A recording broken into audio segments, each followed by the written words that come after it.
Today we meet in Tantanya, Adelaide, on the traditional lands of the Kaurna people of the Adelaide Plains, and we extend our respects to Kaurna elders past and present. We recognise this country's rich traditions of knowledge and storytelling and pay respects to all Kaurna storytellers and all Aboriginal and First Nations storytellers.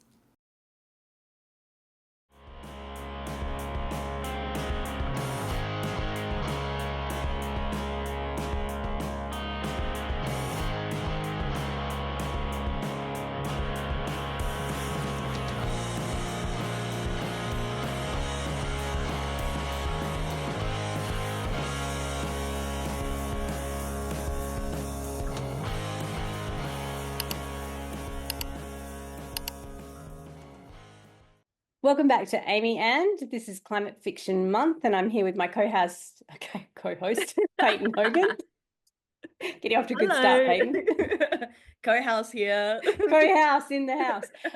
So joining Payton and I today are two of my collaborators, Dr. Rachel Hennessy from the University of Melbourne. Hi.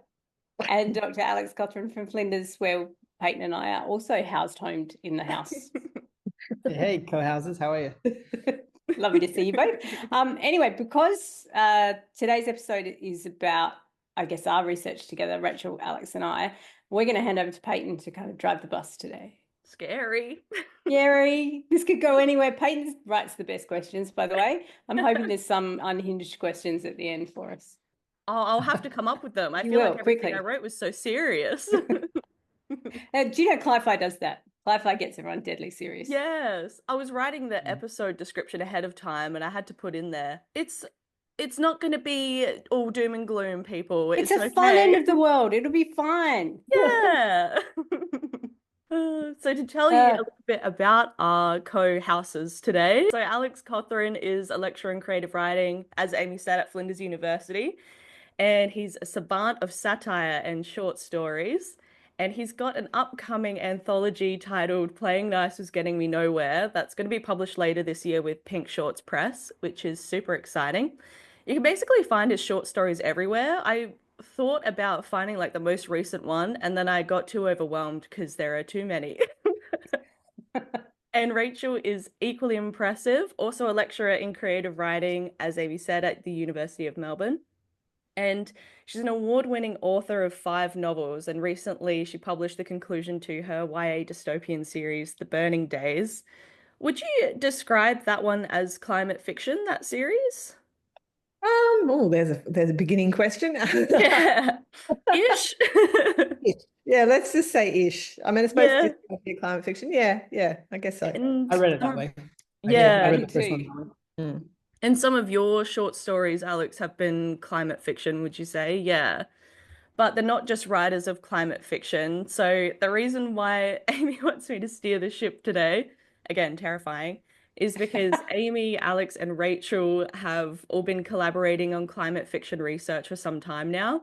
So that's why I'm the interloper. They're all the experts and Interlocutor, I think you could use. yeah. To start us off then, because you all work with each other, could you describe how you met and how and why you fell into climate fiction research? Sure. Who wants to go? I think you should, because you Think you kind know of are the that, Rachel. instigator, Rachel. Was I? I was the instigator. Yeah, I guess so. Well, I mean, I've known Amy for longer Forever. than research project. Yeah, for forever. We were at Uni of Adelaide together. And I think it was 2020, that wonderful year that we all remember damn well, where we came together. I guess it was pandemic time.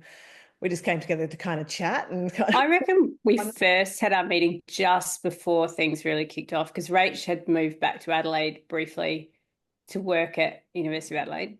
yeah, And I remember having a coffee with you on Ebenezer Place. And I remember it was like, it must have been like January, February, and it was like warm and sunny. And I remember sitting there and we were just like, oh, so this is like this virus everyone's talking about. And I feel like within 2 weeks we were shut down. Yeah. I remember, I do remember really well that we were kind of like, we were just chatting about, we were talking about what was interesting us at the time. And that's where we were both talking about climate change and how, basically climate fiction. And that was, prior to it really going off, wasn't it? And then we just talked about how we wanted to work together on something. Yeah. And that was kind of the burning issue that was with us at the time. And then we sort of went from there to try and we went and got Alex, basically. Yeah, Alex, how did you enter the Took me out fold? for sure. Do people just Yeah. snatch you and bring you onto their various Yeah, because he's projects? amazing. Yeah. He's amazing. So we're like, Alex, come do Because I was some work. desperate. I was a casual researcher at the time. I would have done anything. You would have said anything. Thanks, Alex. Read 30 depressing books about climate fiction? Sure. Is there money? Sure. No worries. I'll date anyone. What we did was we basically worked out climate fiction was really depressing us, but we both felt like this need to engage with it. But then we're like, oh, that book was so depressing. I gave up on that one. I couldn't finish that one. That one just made me feel like grim. But being academics, because everyone knows, I mean, not everyone outside the academy knows, but I think everyone inside the academy knows academics have like zero time. Like you're already way overloaded. So we didn't really have time to read every single climate fiction book published in Australia to work out if our instincts were true. Like we were like, oh, it's all depressing. But then it's like, is it? Like, do we know it's all depressing? So we got a little grant and hired Alex as a research assistant and made him read a whole bunch of depressing books. He was the fall guy. He had to do the depressing part. And he kind of proved our thesis sort of right. I mean, we basically get most of the strain to depression. That was the Do we need a HR department and like therapy or something? Some kind of It's a good question though, because I think Alex and I have been working on another project and Rachel too, about care in the arts, and the ethics of care in the arts, and like that is an issue. Like if you have to deal with climate fiction, so say you're an actor in a show and you've got to deal with climate fiction every single day, there is a kind of issue of care, I think. Yeah, and something that's. Would you say like the major theme of your work together so far has been focusing on the optimism and how to find optimistic cli-fi, how to write it? And is that why this was important to you? Because you found that so much of it was just really dire and depressing? One thing that's interesting is the word optimism, is the wrestle we had with the word optimism. And we're still having, essentially. Yeah.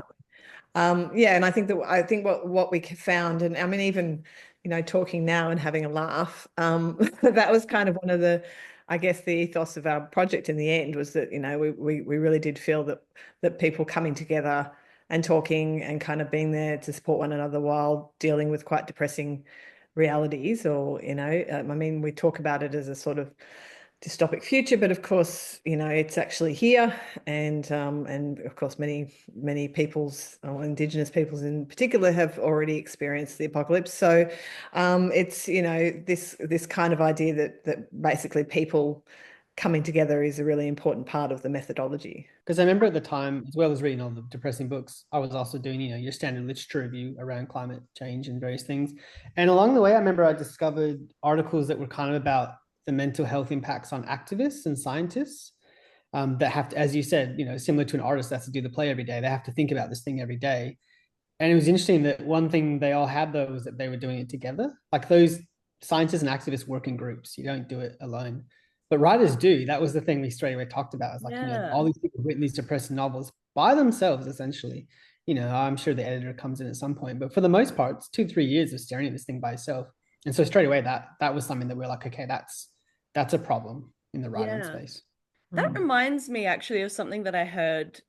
There was an interview that I watched, and I don't remember the full context, unfortunately, but this was someone who was like a Black activist in the 80s or 90s, and the interviewer was asking them how they managed to get out there on the front lines every day, and it was so dangerous and felt so helpless. How did they find motivation? And they were talking about how like going to the club afterwards or something like that with the whole community was what kept them going. And it's something that I feel like we don't really do much these days. There are protests and stuff, but I feel like if we were able to work that back into the process, like having some kind of, I don't know, like a joy. It's that's that thing. There's a heap of research right now around the power of joy as a weapon against kind of despair and apathy and political oppression, and because they have there's a lot of work on Black joy, queer joy, and you're right, that kind of expression of collective connection that's joyful and not just based in fear and anger, I think is really important. Yeah. I think there's a reason that when you see protests, climate change or otherwise, half of the signs are like puns and funny jokes. Do you mean like people like often there's serious ones, but when we do the climate fiction lecture, I often have pictures of people with like funny satirical signs. Like the one that I remember from a protest in New York about climate change was Leonardo DiCaprio's girlfriends deserve a future, right? Like it's just like, there's a reason when people get together. When they get together, yes, they're serious about this thing, but there's also the joy creeps in, and that and it catches people's attention that way. And that doesn't necessarily happen when you're writing on your own, right? You don't Yeah. have those. Maybe you get quite depressed about it. Do you remember? I mean, I remember when we did. Oh, sorry. When we did when we did our collaborative, because we actually did, then decide to run these collaborative writing sessions, which we called post-human artist labs, which sounds very, very serious.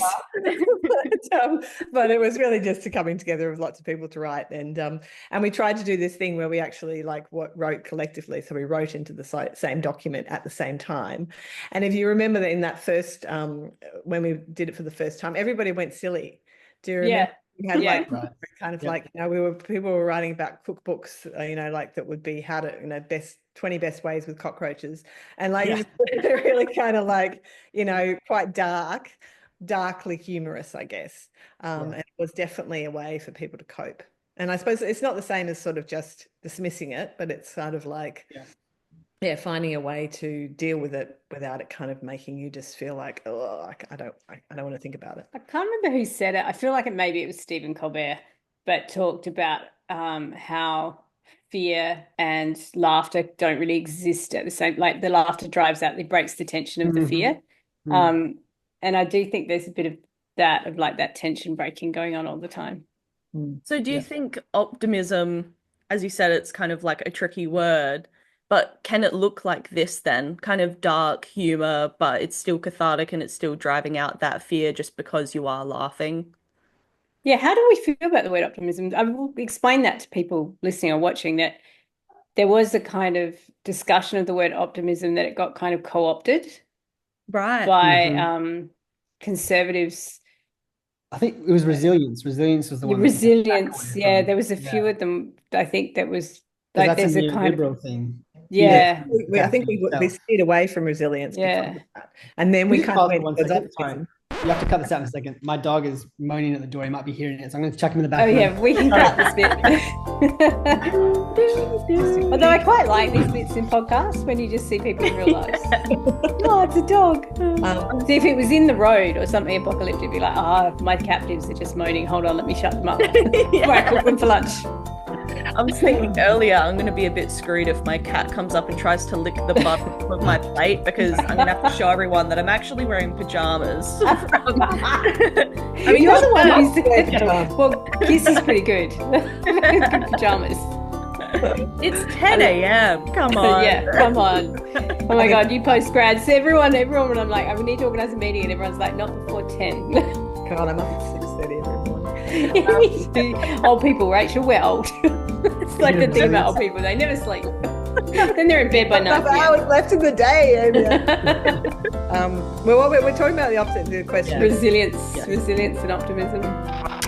I mean, I guess the problem is that optimism, can be co-opted into thinking that it's a bit like Pollyanna, like you just kind of go, oh, everything's going to be okay, and we're all, it's. But then the reality is that if you're angry and afraid the whole time, you're probably not going to do very much. So if you don't feel like there's any point, like if we all feel like we're all doomed, and maybe we are. So no, I know that the science is pretty much saying to us things are bad, we're going in the wrong direction. But we need to kind of also say, okay, well, if we are going in the wrong direction, let's find the right direction. Let's find another way. And the only way, we've talked about this a lot in terms of, the importance of narrative and the importance of imagining something else. If all we can imagine is that we all end up in a sort of dystopian hell. Yeah. Then where's the kind of energy to go? Okay, because that makes me go weak. I have to admit, like any of the books, like Tim Winton's just got Juice Out or whatever, or you read The Road or you read whatever, I just go limp, like physically limp. Like I just want to play dead. Yeah. Mm. Well, because you think to yourself, I'm not going to survive that landscape. No. Yeah. Yeah. No, I'm the first one. I worry Yeah. about my glasses. If I lose my glasses, I'm like Piggy in Lord of the Flies. I'm Yeah. like weak as. Do you think part of this is related to what people expect fiction to do? Like, people always have really lofty ideas about fiction having to be educative. And in this case, it seems like that has turned into making people feel like crap about the world. Like those two are synonymous somehow. Um, but do we need to, I don't know, do writers and readers need to shift our expectations of fiction and realize that you can have something that is, I don't know, more complex, more fun, more funny, more amusing, and it can What do you still be worthwhile? That's such a good question, Payton, because I've been thinking about this a lot last week. We had a meeting last week, and the word that kept getting thrown around in this larger group was the word serious. Yeah. And it just really struck me like quality was equated with seriousness, like they were used Mm, interchangeably, like a good book was serious, like it Yeah. took it seriously. And I've just been snagged on that. I was wondering if you guys have any thoughts about this idea of seriousness and Well, yeah. I mean, that's silly if you look at the history of the novel. Like, what's kind of agreed to be the first novel, Don Quixote? It's extremely silly. Like, it has serious ideas, but it's playful. I think playful is actually something that's great in all art. And I think you're totally right that seriousness became the same thing as quality. Um, but I mean, to go back to Peyton's point about what fiction should do, I mean, I think the word should is just always something that you want to delete from that sentence. And mm, it's funny, even if you talk to people that are adamant that fiction shouldn't have an educated purpose, they still use that word should. Like, they're pretty Yeah. strong on their point. And yeah. actually, it can be all things. Writers do it for very different reasons, and their reasons may even shift as throughout the novel writing process. So it's definitely not. It wouldn't be a good idea to think that all fiction should do the same thing. All different types of fiction try and do very different things. And we did the interviews with climate fiction writers, and they had vastly different motives. Some of them were like, yes, this for me is direct activism. Others were like, no, I don't want this to have any sort of moral findings from it. I Mm. just want this to be a story about people that anyone can interpret their own way. So we have to just be prepared for each book, each work of art to have its own purpose. I was reading something recently, in George Saunders' book about Chekhov's story, and Chekhov was talking about what a story should be. And I think it was sort of a list. I wish I kind of could grab the book now, but I don't think I have it. But it was basically a sort of list of being entertaining. Like, there was the word entertainment in it. Mhm. And that really struck me as, what you were talking about, Amy, that we just sort of get to this thing where we feel like a story that entertains is somehow lesser than a story that is, I don't know, as you say, serious. And I think that kind of question of, I guess it's reader effect. It's about, if you are entertaining someone, are they necessarily then not, they're only engaging in their emotional response rather than their critical response. And I think that's that kind of binary that we still are so much in, and that we feel like things are, it's intellectual or it's entertaining. Mm. And we have this kind of idea that the two can't be together. and, Yeah. and I think it comes down to that also, this question of like that you don't. I was having really good conversation with my students this week about how fiction is emotional learning. One of the younger boys sort of said, oh yeah, I mainly read non-fiction because that's where I learn things. That's That's interesting. where I get knowledge from, because it has facts in it. Yeah. It has things that are real. Whereas things are fiction. If things are fictional, then somehow they're made up, and they're therefore not, real, and they're not connected to knowledge. And I And think that's interesting that then we're linking the serious emotions, like the darker end of emotions like sadness, grief, anger, anxiety as part of that learning. But joy, I don't know, sexuality, all the kind of brighter, happier things we don't necessarily see as educative, which is really weird. Yeah. But I think it comes back to that kind of, no, I guess it's the sort of literary tradition, isn't it? Like if you look at the ways that we sort of think Do we that, blame the Russians? Is it the Russian novels? The Russian novels screwed us. We had the Brontes in Austin trying to be all happy, and then the Russians. and then the Russians, but like They had love and Maybe joy. just read the Russians. funny. Yeah, Like, yeah. you know, there's a lot of entertainment in Dostoevsky. I mean, it's Yeah. not always grim and, you know, miserable. Yeah. This is sort of a perfect segue to jump ahead a little bit and talk about genre and climate fiction, because we're talking about all of these conceits, and to, you know, say the quiet part out loud, people generally are very conceited about genre fiction. And so when they're conceited about joy and sexuality and all of these things, they're talking about like romance and fantasy, um, all of these different kinds of genre fiction. Have you, in doing your lit reviews and stuff like that, have you found much genre fiction, climate fiction, romance, fantasy, etc.? And has it felt or read different than the more like literary or just straight general fiction? Well, if we go back to that first like literature review we did when they first hired me on, there's only so many books I could read, so we had to try and figure out how to kind of like, you know, narrow it down a little bit. And what we decided to do was only read books. I think it was the last 10 years, was it, published in Australia, that were climate fiction, that had been reviewed in at least kind of like one major publication, so one of the trade newspapers or Australian Book Review, something like that, which meant they all tended to be literary fiction in terms of like that sort of prestigious label. But they also pretty much all were also in some sort of genre, speculative fiction mostly, because most of them were set in the future. Yeah. A few were kind of realist. So for a long time, climate fiction kind of had to be in one of the genres, but the style itself was still very much focused on, as we were just talking about, that kind of intellectual exercise, you know, less about the plot, more about the feelings of the people, et cetera, et cetera. Some of them were quite plot driven. So even though they were genre technically, because they weren't realist fiction, I guess, they have that kind of literary sheen on them, and they were trying to be literary books. Yeah. And I feel like that is kind of still where it is in Australia. Like, I'm sure there are some really great hard sci-fi books that we haven't caught up, but they're not the ones that are talked about in, you know, the major publications to date. And then in terms of commercial fiction, the volume is so huge in commercial fiction. It's very like, we have not yet had the time or the capacity or the finances to do that kind of wide survey, I think, because also I think if you're looking at romance or horror or other genres, fantasy, they're probably not marketed as climate fiction. So it's you'd have to read them all to work out, is this a climate? Does this refer to climate change? Does this refer to crisis? So we have got one article we're working on about romance where we looked at 3 books, and they're not all like pure commercial romance. We have one mass market romance, which is our book of the month. Yes, I was going to say Side Chick Nation. Side Chick Nation. So that was the pure mass market romance we found. And then we had a YA book. How would we describe that? Like fantasy, kind of urban fantasy, like it's set kind of nowish in a nowish world and is like a school for witches. And then we picked A Beautiful World, Where Are You by Sally Rooney, which is more literary romance love story.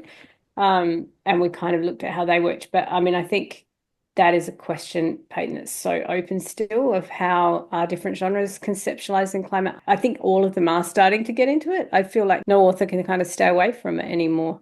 Yeah. And that seems like the big shift now is it's going to get to a point where it's almost like, what book isn't going to be about climate change? I mean, particularly romance, which tends to be set in the contemporary, you know, usually, right? And there's obviously streams of like historical romance. There's going to be some mention of something that's happening in the world that's going to have some connection to climate change. That doesn't mean it's a climate fiction book. Like, we're almost going to have to redefine how much climate change you need a book for it to be climate fiction, because it's just everywhere now. And, you know, where do you set the parameters? I've heard Alex say a few times in various contexts around I wonder if you could talk to writing your spec fic. And again, Rachel, this is probably about your series too, like when you go to write something set in a prospective future, like Alex, you're always talking about, you can't not deal with climate change if you're trying to write something set in the future. Yeah. Well, I just wanted to maybe just also finish that last question around genre. And I think in terms of young adult work, and again, as Amy said, we haven't had a chance really to kind of delve too deeply yet. But I've been reading quite a few YA novels that are dealing specifically with climate change, and quite a lot of them are realistic and set now, and sort of basically kind of, I guess, using the kind of protest model. So looking at the fact that like young people are engaging in activism, and kind of fighting against certain, quite clear climate villains, I guess. Yeah. So I think that's definitely a sort of actual, phenomenon you can see happening. Yeah. Um, That's and interesting. But also like not surprising. I feel like YA has always been very good at engaging with big ideas like that and not really shying away from them. Do you feel like adult fiction could learn a few things from YA about optimism or empowerment, etc.? Yeah, I think so. I mean, I think what's interesting about those books, and I guess that's maybe what distinguishes young adult from adult fiction, is that there's a sort of sense of responsibility to the reader that the author has, that the author has to provide the young person with some kind of either, hope, blueprint, something which is kind of giving them a sense of where they might be able to actively engage with this issue. Whereas I think in adult fiction, we don't feel that same sense of responsibility because we just kind of go, okay, you're an adult. You can deal with Mm. the crappiness of this situation. Yeah. Read this book and come out of it going, oh, we're all doomed. Whereas, yeah, I just think YA kind of has that, implicit, I guess, contract with the reader to say, well, actually, you can't leave a young person in that state. You can't leave them at the end of the thing thinking, oh, the world is crap, because we have a Yeah. responsibility to people who are younger to give them the sense that there's a reason to go on. Maybe we need to pick up more of that responsibility for adult readers. That makes me think one of the other questions that I had in mind for all of you, because you're creative writing practitioners, has your research on cli-fi shifted your approach to writing cli-fi?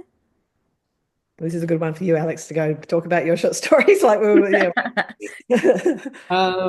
I don't know if it has yet. I feel like the entire time that we were talking about the need for optimism, which then changed to hope and stories, I was writing pretty dark stories at the same time. I feel kind of guilty about that. But I definitely have started to, like, when an idea comes through, kind of like actually put it through the wash a few more times.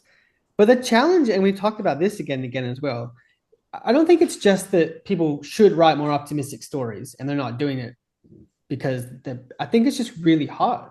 Like, it's really hard to write a story about climate change that is deeply invested and has an optimistic narrative, because that's not generally how narratives tend to go. Like, that's not, as humans, what we're really drawn to.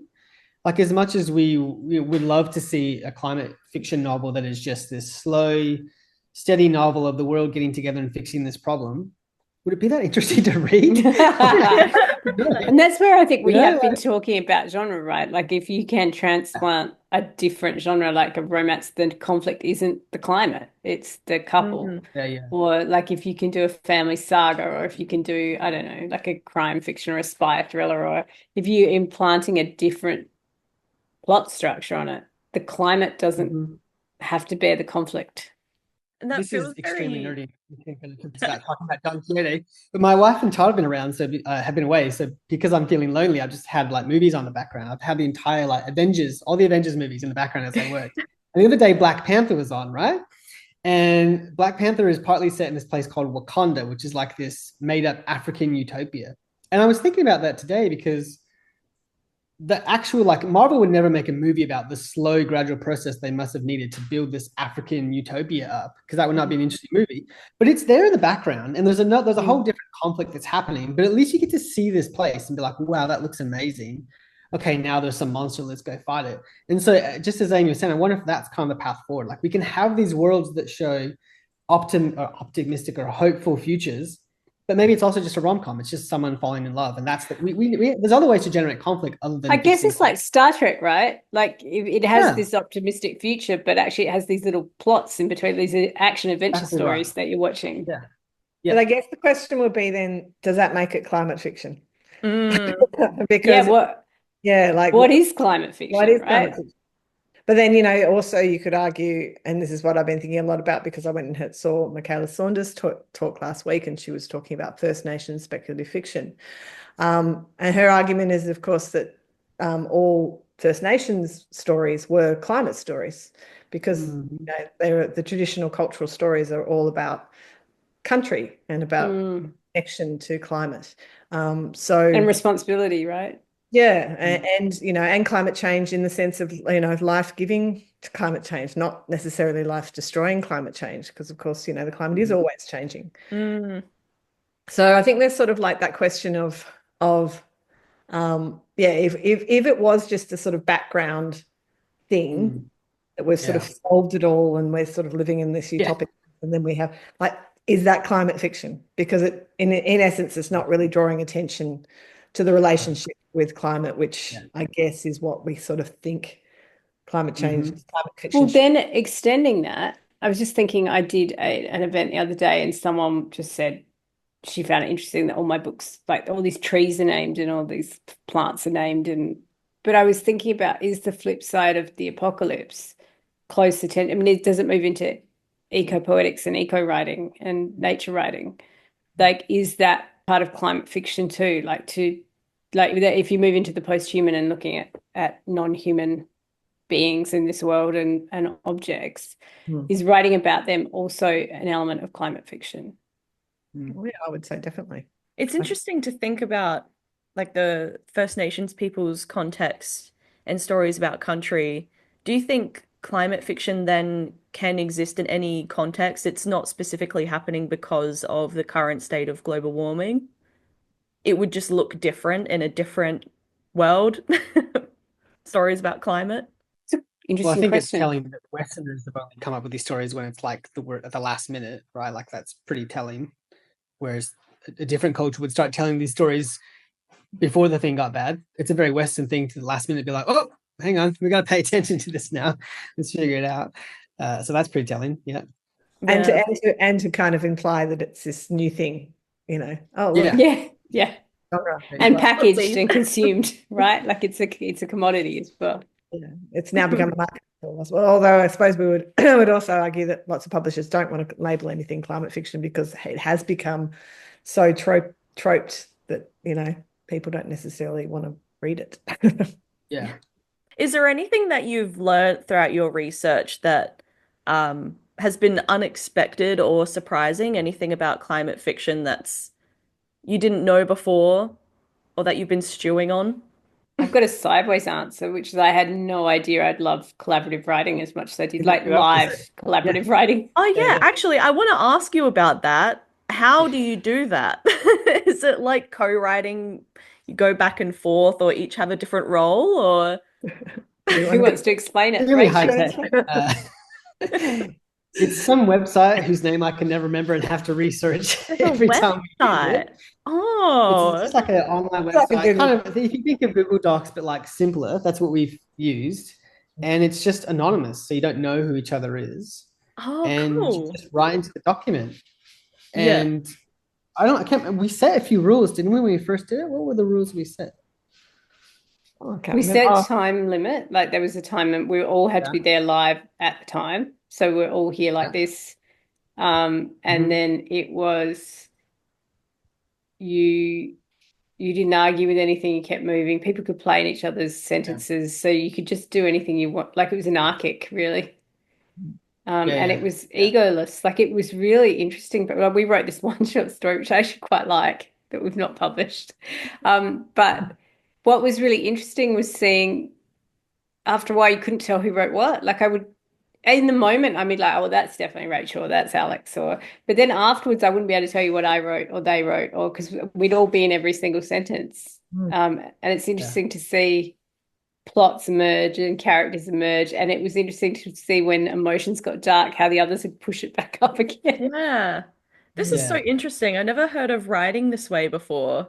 So you've completed one short story. Do you plan to write more in this We just process? have a rough draft of one. Yeah. The impasse that So we can I read found. it? A short story. The impasse that we found is the getting stuff onto the page bit is fantastic. Like, just we would give a basic premise and then people would just go at it and you'd be in a conversation with another character. Amazing.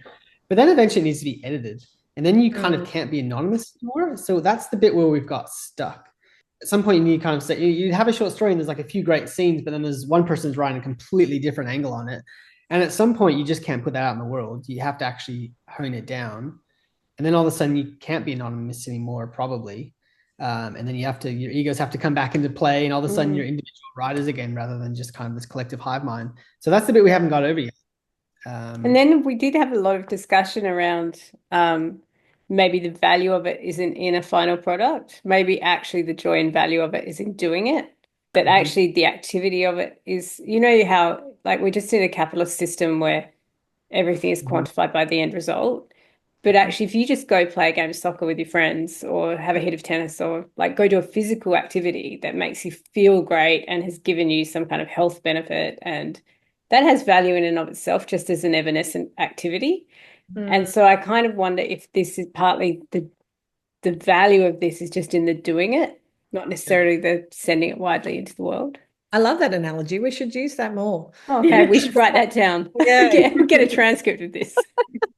Because I think there is the reason, we're in the university system, and so we always have to kind of be coming up with a justification for what we're doing, and usually the justification is an output, whereas the actual act itself is always undervalued.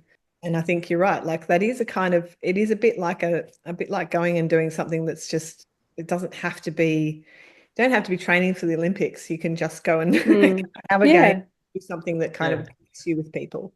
And especially because writers, we've talked about this a lot too, Rach. I didn't know if you wanted to talk about this, like the individual in our culture and how writers have particularly been siloed off as individuals. Yeah, definitely. I mean, that was one of our, I suppose because we got into the post-human idea, which is all about relations and kind of trying to see people not necessarily as these individuals. That I felt like, there wasn't really, like in the publishing world or in, basically in writing in general, it's just still so much focused on the individual.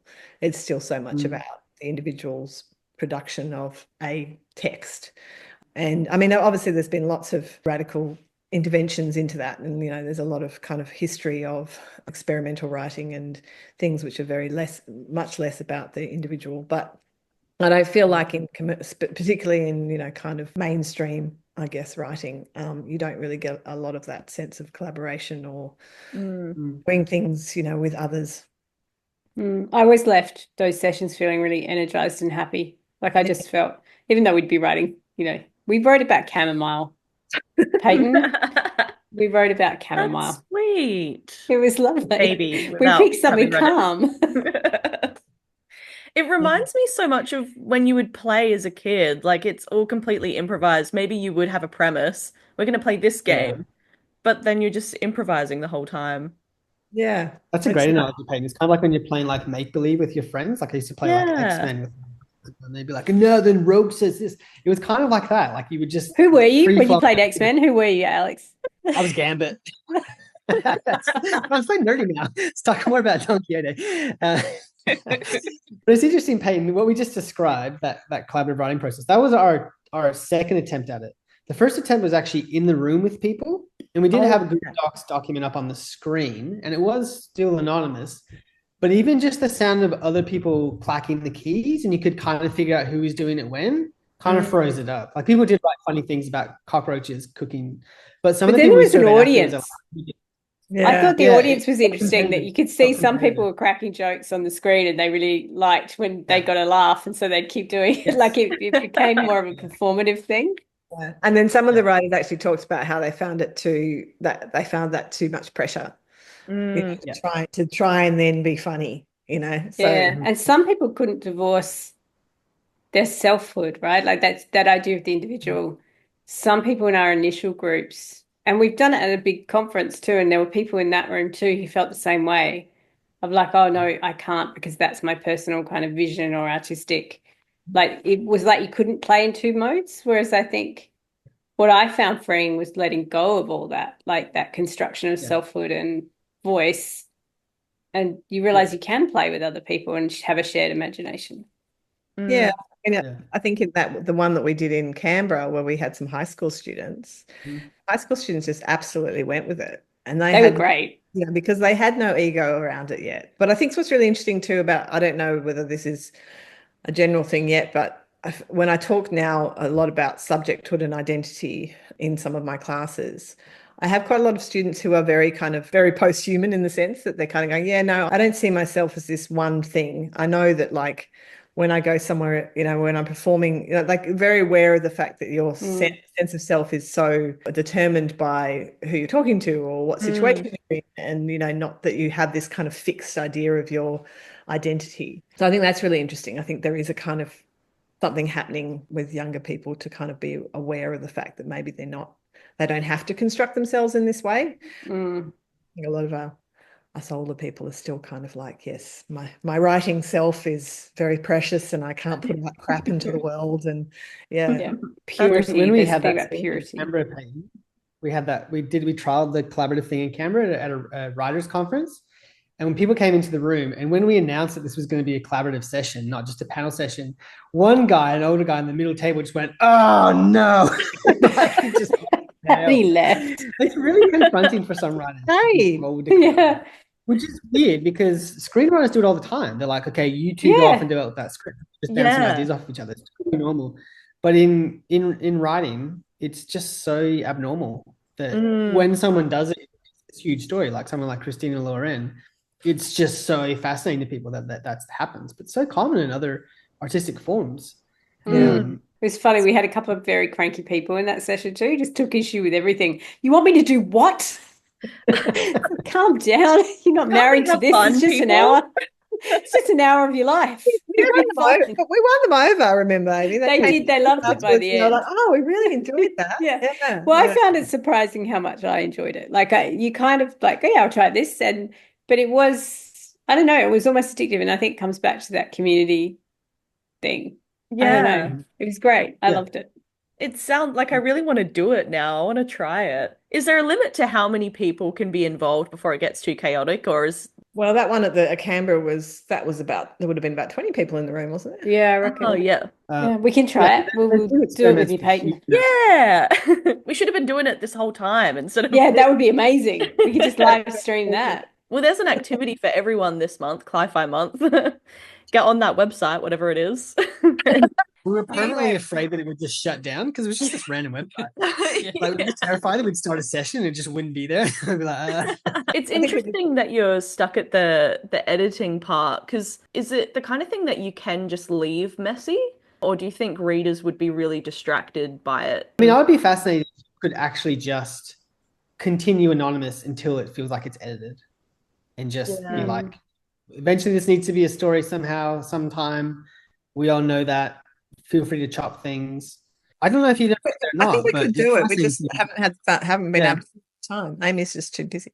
It's true. I'm always late for every minute. Like, sorry, I'm coming from one thing to another. It's my fault. It is true. I will take that one. I think speaking of that, we might be nearly out of time. I was just going to say, I think we are. I had one more question to ask. Do you reckon we can squeeze it in? A long episode? Is there something that you still really want to know or understand about climate fiction that you haven't been able to answer just yet? I think that question that you had earlier around, what different genres are doing with it. I think that's the question we're still having to do a bit more reading on and get kind of, it'd be really interesting to kind of delve a bit more deeply into some of the other genres. I think, we've sort of touched on romance. I've been reading a bit on YA. I think Alex is doing a fair bit in the spec fic sort of area. I reckon horror's got to be in there at the moment too, but we haven't had a chance to look. Yeah. And then that all leads to the question of what are the boundaries of it? Like, what is cli-fi? I mean, that's the thing I'm just fascinated to watch over the next few years, decade, whatever, if this genre just dissolves. I mean, I just genuinely am fascinated by that, about what writers do. Because I know as a writer myself, you make creative choices where you set something 20 years in the future and it's not about climate change, and then you go, oh, I got to think about climate change. Like, you just have to. And if you're writing a contemporary realist story, at some point someone's going to mention something about what's happening somewhere. So what happens to this genre? Does it just completely fall apart? Yeah, I'm fascinated by that. The second thing we haven't done yet that I think I would really like to do is interview publishers, kind of, aka gatekeepers, about what they actually think. Is there actually money in the genre? How do they market it, etc.? Because I think that's a really interesting untapped space. I think the thing I'm still really wanting to kind of unpack is that question of how we represent another system. How we imagine a future. Yeah, how we get away from capitalism, how we can find a vision of the future that doesn't have capitalism in it. And how will people respond to it? Everyone naturalizes capitalism so much, and they will take any kind of phenomenon from hundreds of thousands of years ago and say, see, capitalism existed even back then.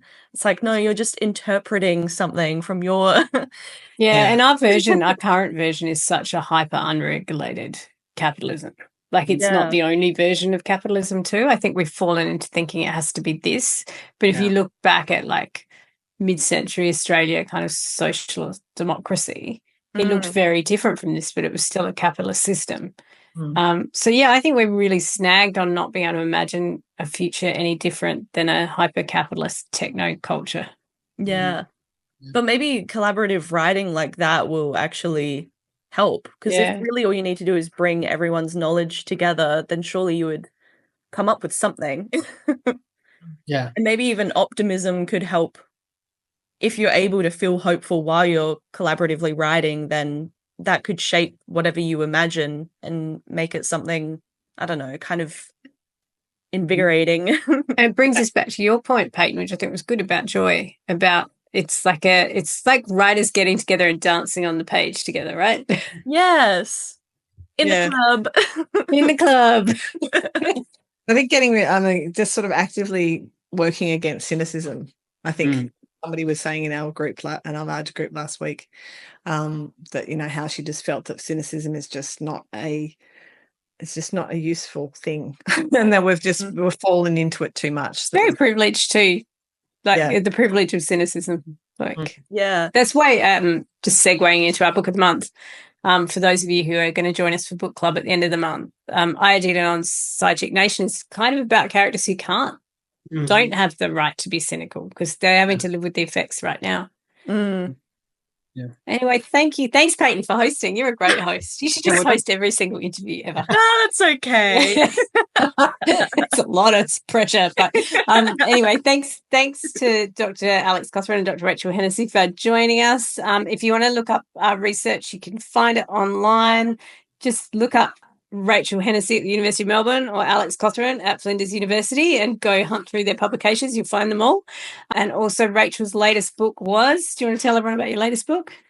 City Knife, which is the third in my Burning Days series, published last year by Midnight Sun. So if you go to Midnight Sun Publishing, you will find it there. And it's a great YA series. I highly recommend it. And Alex's new book is coming out in August. And do you want to remind everyone what it is, Alex? Playing Nice Was Getting Me Nowhere, which is a very cynical title. There's some hope in this. Every time I hear the title, I just think, no more Mr. Nice Guy. He's so nice. So nice. So there's an edge. There's an edge. It's not getting anywhere. That's the point. Hey, you're doing fun.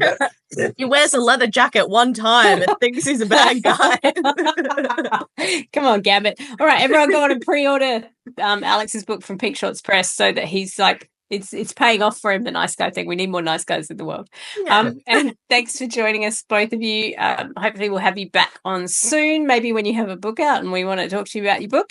But until then, thanks for joining us, everyone. Next week, we have an interview with Jennifer Mills talking about her new book, and then we will have our live book club the week after. So join us again next week. And thank you, Rachel. Thanks, Alex, for joining us. Great chat. Thank you.